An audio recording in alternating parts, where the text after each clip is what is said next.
దాదాపు 30-40% కమిషన్లు దొబ్బడానికి వీళ్ళు రూపకల్పన చేసుకున్నారు.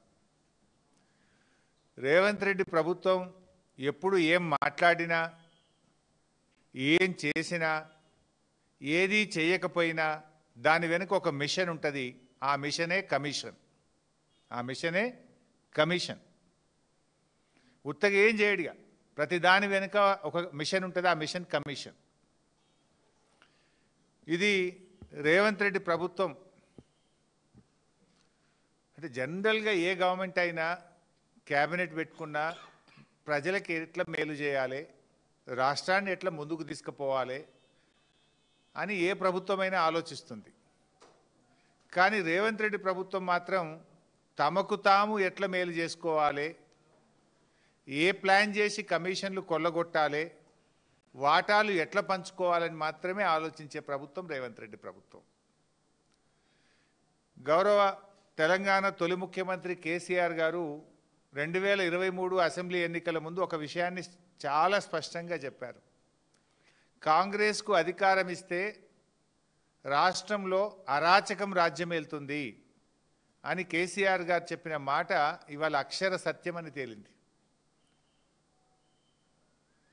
జనరల్గా ఇప్పుడు మనం చూస్తుంటాం కాంగ్రెస్ గవర్నమెంట్లో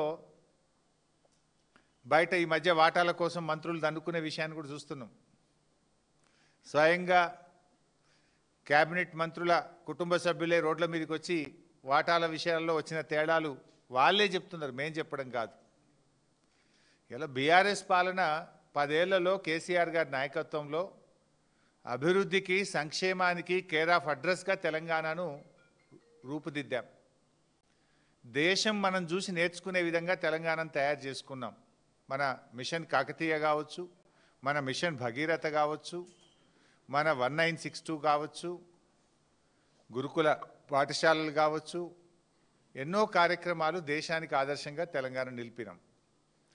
కానీ ఇవాళ కాంగ్రెస్ పాలన ఎట్లయిపోయింది? బడా బడా స్కామ్లకు, సకల దరిద్రాలకు, దుర్మార్గాలకు, అరాచకాలకు కేంద్రంగా ఇవాళ తెలంగాణను కాంగ్రెస్ పార్టీ తయారు చేస్తూ ఉంది.